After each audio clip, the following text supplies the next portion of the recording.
ಇವತ್ತು drug addiction ಏನಿದೆ ಬಹಳ ದೊಡ್ಡ ಪ್ರಮಾಣದಲ್ಲಿ ಬೆಳೀತಾ ಇದೆ. ನಾನು ಈಗಾಗಲೇ ಹೇಳಿದಂಗೆ ಯಾವುದನ್ನು ಕೂಡ ಕೇವಲ ಕಾನೂನಿನ ಮೂಲಕ ತೊಡೆದು ಹಾಕಕ್ಕಾಗಲ್ಲ.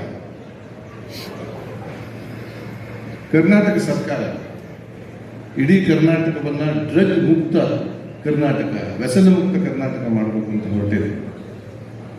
ಇದೊಂದು ದೊಡ್ಡ ಚಳುವಳಿಯ ಸ್ವರೂಪ ಪಡೆದೇ ಹೋದರೆ ನಾಳೆ ನಮ್ಮ ಮಕ್ಕಳು, ಮುಂದಿನ ಜನಾಂಗ, ಇವತ್ತು ಏನು ಬೇರೆ ಬೇರೆ ದೇಶಗಳು, ಥರ್ಡ್ ವರ್ಲ್ಡ್ ಕಂಟ್ರೀಸ್, ನೀವು ಸೌತ್ ಅಮೆರಿಕನ್ ಕಂಟ್ರೀಸ್ ಅಥವಾ ನಮ್ಮ ಮಧ್ಯಪ್ರಾಚ್ಯ ದೇಶಗಳಲ್ಲಿ, ಅದು ಆಫ್ಘಾನಿಸ್ತಾನ ಇರ್ಬೋದು, ಸೌತ್ ಏಷ್ಯನ್ ನೇಷನ್ಸ್, ಬೇರೆ ಬೇರೆ ದೇಶಗಳಲ್ಲಿ ಏನು ಯುವ ಜನಾಂಗ ಡ್ರಗ್ ಅಡಿಕ್ಷನ್ಗೆ ಒಳಗಾಗಿದ್ದಾರೆ, ಆ ಮೂಲಕ ಸಮಾಜವನ್ನು ಸಂಪೂರ್ಣವಾಗಿ ಶಿಥಿಲಗೊಳ್ತಾ ಇದೆ ಸಮಾಜ.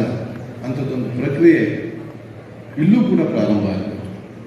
ಆದ್ದರಿಂದ ನೀವೆಲ್ಲರೂ ಕೂಡ ಪ್ರಜ್ಞಾವಂತರಿದ್ದೀರಿ. ನೀವು ಮನಸ್ಸು ಮಾಡಿದರೆ ಇದೊಂದು ರೋಟರಿ ಸಂಸ್ಥೆ ಸ್ಥಳೀಯವಾಗಿ ಮತ್ತು ರಾಷ್ಟ್ರ ಮಟ್ಟದಲ್ಲಿ, ನಿಮ್ಮ ಇಂಟರ್ನ್ಯಾಷನಲ್ ರೋಟರಿ ಏನಿರುತ್ತೆ ಗೊತ್ತಿಲ್ಲ ನನಗೆ, ಒಂದು ಡ್ರಗ್ ಮುಕ್ತ ಸಮಾಜಕ್ಕೆ leadership, because you are all moulding leaders. That is the main aim of Rotary that it was started to develop leadership. ನಾಯಕತ್ವವನ್ನು ಬೆಳೆಸೋದಕ್ಕೆ ರೋಟರಿ ಮತ್ತು ಇಂಥ ಒಂದು ಸಂವಾದವನ್ನು ಮಾಡೋದಕ್ಕೆ ರೋಟರಿ ಸಂಸ್ಥೆ ಪ್ರಾರಂಭ ಆಯಿತು.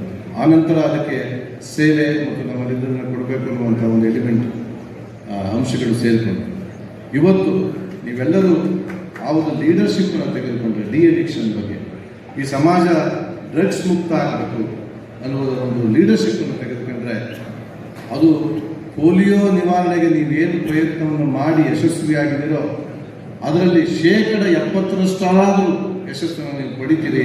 ಆ ಮೂಲಕ ಭವ್ಯ ಭಾರತವನ್ನು, ಬಲಿಷ್ಠ ಭಾರತವನ್ನು ಕಟ್ಟುವುದಕ್ಕೆ, ಮುಂದಿನ ಜನಾಂಗ ನಮ್ಮನ್ನು ನೆನೆಯುವಂತೆ ಮಾಡುವುದಕ್ಕೆ ನೀವು ಕಾರಣರಾಗ್ತೀರಿ ಅಂತ